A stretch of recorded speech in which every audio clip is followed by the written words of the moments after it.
509. Hello? Hello? Hello?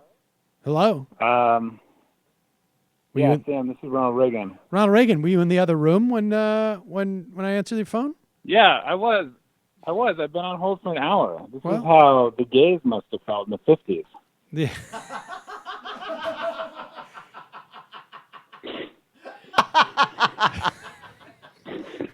I don't read a lot of books, but I'm guessing.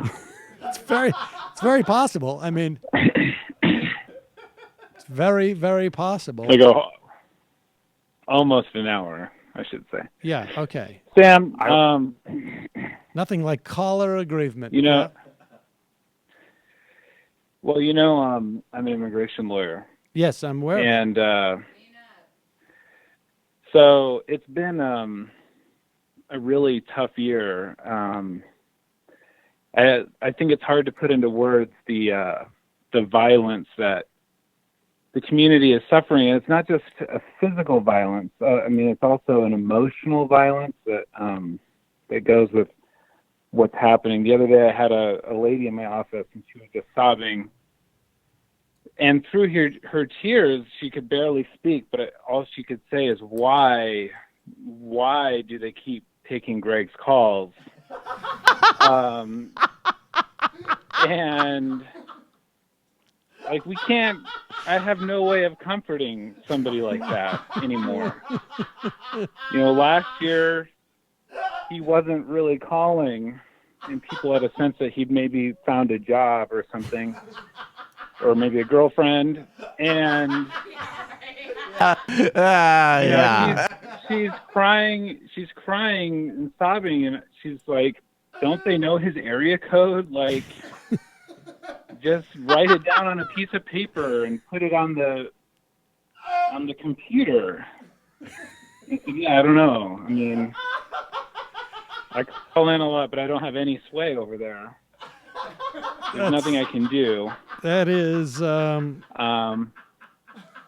I think like we never it was never our intention to double down on what's going on with your clients to make it that much worse. Well, the road to hell is paved with good intentions. Well, and it's like an update version of No Exit would be being stuck in a room with Craig. Lots of I just want to point out, you're hesitant to advocate physical violence, which I understand, but there's other forms of violence that you can inflict upon a person besides just punching them in the nose. You're saying that taking Greg's ability to call ends with our having to hear it. His calls being nonviolent extends to my ear. And then something like that. I don't know. It's a weird. As soon as the call hits your ear, metaphor. It's where it's. All right. Well, I think I get your message. I think I hear you. Ronald Raygun, you're ruining the I did want to talk to you later. All right, Sam wants to probably hear what you say. Oh, yeah. Okay. Kelly. So you had somebody ask about how to talk to conservative friends and that sort of thing. Yeah. So I'm a FOMO, a former Mormon. Oh, I think I have a unique perspective on this because I used to be. I did the mission and everything. Where did you go? And I went to the Canary Islands. Okay. Yeah. So knocked a lot of doors. But I think that there's a lot of parallels between the right now and religious fundamentalism. You've got leaders that are infallible and people doing sort of apologetic acrobatics in defense of these people.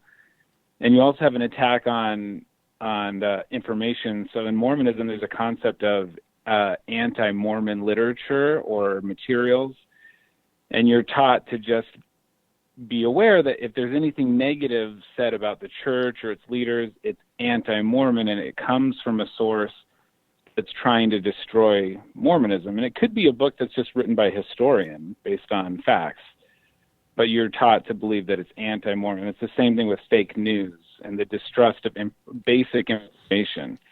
So the idea that now you can't even watch CNN or read a newspaper because it's all fake. Right.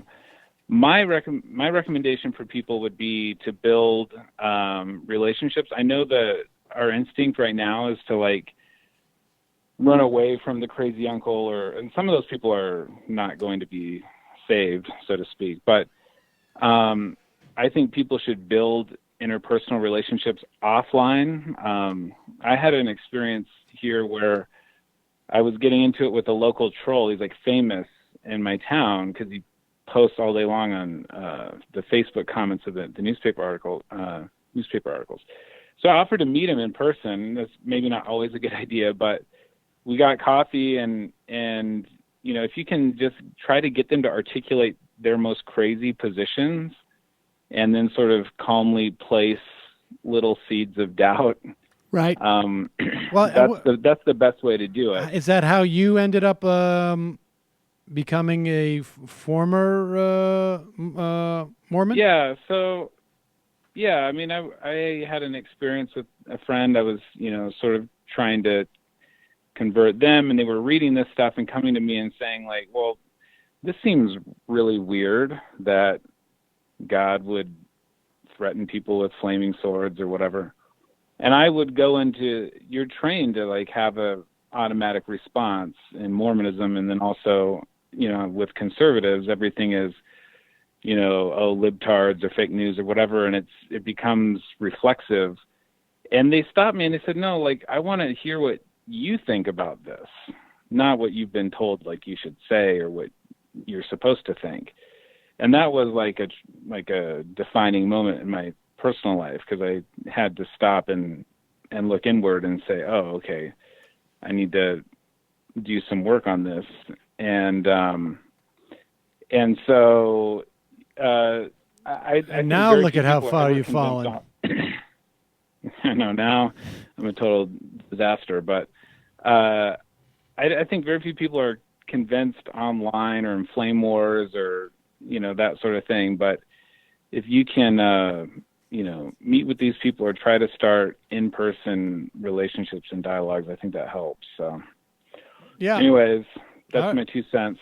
Appreciate the call, and we will be setting up the lunch between you and Greg. Oh, God. Oh, shit. Yeah. Okay. Yep. That's what happens there, buddy.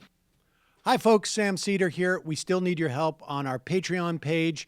YouTube ads have come back, but not nearly as much as we had before. So if you can help us out, any little bit helps. Head over to our Patreon page right at this URL, and you'll help us keep helping you by making videos